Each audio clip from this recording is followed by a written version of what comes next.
तो देखो, बचपन से मुझे पढ़ाई लिखाई में बिल्कुल भरोसा नहीं था। मैं जितना भी याद करता वो कुछ देर बाद पता नहीं कहाँ गायब हो जाता। मेरे इस छोटे से दिमाग में आज तक ABCD से ज्यादा कुछ फिट ही नहीं हुआ।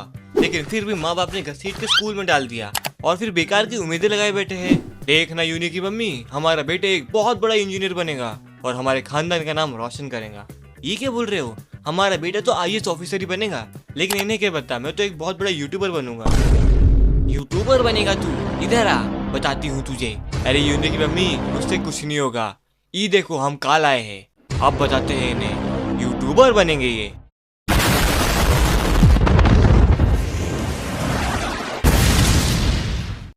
तो देखो, हंसी मजाक से स्कूल के इतने साल तो बीत गए, लेकिन फिर आती है 10th क्लास, मतलब बोर्ड्स। और इस समय तुम्हारे माँ बाप, पड़ोसी का कुत्ता सब तुम्हारे पास आते हैं और कहते हैं, बेटा तुम्हारी इस साल बोर्ड्स है ना, पता है कितना पढ़ना पड़ता है?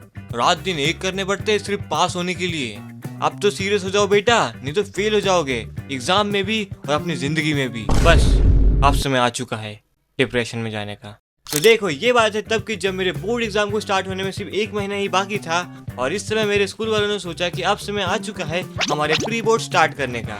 तो उस समय मेरे 2 दोस्त हुआ करते थे, चीकू और गोकू। तो देखो, चीकू जो था ना, वो हमारा बहुत अच्छा दोस्त था और वो हम दोनों से पढ़ने में काफी अच्छा था। और गोकू, इसे तो आप जानते होंगे, ये पूरी क्लास का सबसे खुराफाती लड़का था और बचपन से लेके आज तक ये चीटिंग करते हुए आ रहा है। लेकिन आज तक कोई भी टीचर, कोई भी प्रिंसिपल इसे पकड़ नहीं पाया। आसान शब्दों में कहूँ तो गोकू उस टाइम चीटिंग का बादशाह था। तो कुछ दिनों बाद मेरे प्री बोर्ड स्टार्ट हो जाते हैं। तो हमेशा की तरह मैं अपने स्कूल जाता हूँ, मेरे रोल नंबर वाली बेंच पे बैठता हूँ और फिर मैं वहाँ क्या देखता हूँ कि मेरे पीछे बैठा है Goku, the king of cheating. तो हमारा पहला पेपर था हिंदी का। और तुम्हें तो पता है, हिंदी का पेपर इतना बड़ा पेपर होता है कि मैं क्या ही बताऊँ। तुम्हें तो पता ही होगा कि हिंदी का पेपर लिखते लिखते तुम्हारे हाथ छिल जाएंगे, तुम्हारे पेन खत्म हो जाएंगे।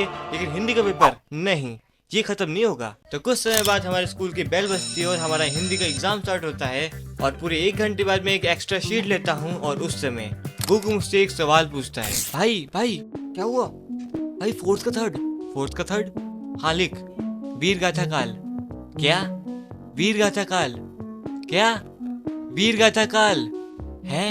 तो देखो, उस समय मैं एक दोस्त सुनेंगे आते उसे आंसर बता देता हूँ, लेकिन वो सुन ही नहीं पाता। मेरे पीछे बैठा है तब भी नहीं सुन पा रहा वो। और फिर वो कुछ ऐसी बात कहता है जो सुनते मेरा दिमाग हिल जाता है। भाई मुझे तेरी कॉपी दे।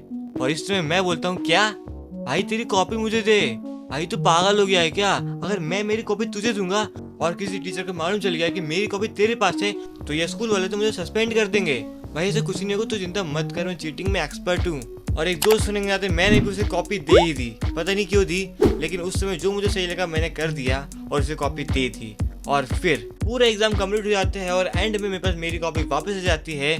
और इस समय मैं मान चुका था कि गोकू असली में चीटिंग का बादशाह है। और इस दिन के बाद हर एग्जाम में हम ऐसे करते थे, मैं अपनी एक कॉपी गोकू को देता था और वो उसे पूरा छाप लेता था और एग्जाम के एंड में वो मुझे कॉपी वापस कर देता था। और हर दिन हम ऐसे ही करने लगे थे। लेकिन आखिरी एग्जाम में जो होने वाला था वो हमने सोचा भी नहीं था। तो हमारा आखिरी एग्जाम था मैथ का और इस समय हमारी क्लास में एक ऐसी मैम बैठती है जिससे पूरा स्कूल डरता था। वो जिस भी क्लास में बैठती वहाँ चीटिंग होना नेक्स्ट टू इम्पॉसिबल था। पर गोकू थोड़ा अलग बंदा था, उसे कोई फर्क नहीं पड़ता कि क्लास में कौन बैठा है कौन नहीं, वो चीटिंग करता ही था। तो आज भी मैंने अपनी पहली कॉपी उसे दे ही दी। और फिर मैं ऐसे ही राइट देखता हूँ और इस समय मैम मुझे देख लेती है और मेरे पास आती है और मुझे चिल्लाने लग जाती है, तुम चीटिंग क्यों कर रहे हो? लाओ तुम्हारी कॉपी मुझे दो।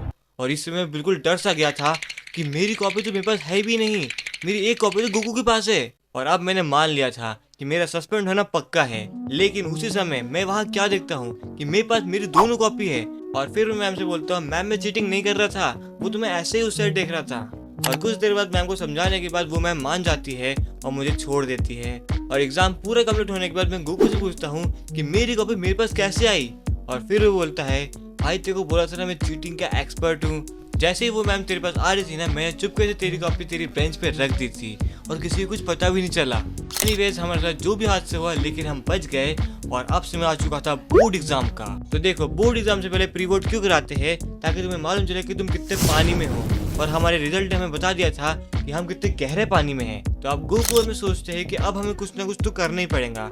इसलिए हम डिसाइड करते हैं कि हम करेंगे ग्रुप स्टडी हमारे दोस्त चीकू के घर में। तो देखो, तुम्हें तो पता ही होगा कि ग्रुप स्टडी में क्या होता है। हाँ, पढ़ाई के अलावा सब कुछ। और इसके आगे जो होने वाला है वो बहुत ज्यादा मजेदार है। लेकिन मुझे लगता है आज की वीडियो के लिए बस इतना ही, क्योंकि अगर मैंने इसी वीडियो में ये पूरी स्टोरी सुनाई तो ये वीडियो बहुत बड़ी बन जाएगी और आप बहुत बोर हो जाओगे और ये वीडियो छोड़ के भाग जाओगे। इसलिए इसका पार्ट 2 जल्द आएगा। एनीवेज, ये वीडियो खत्म हो चुकी है। आई होप आपको ये वीडियो पसंद आई हो। पसंद आए तो वीडियो को लाइक करना, चैनल पर सब्सक्राइब करना। मैं मिलता हूँ आपसे नेक्स्ट वीडियो और नेक्स्ट स्टोरी टाइम पे। तब तक के लिए गुड बाय।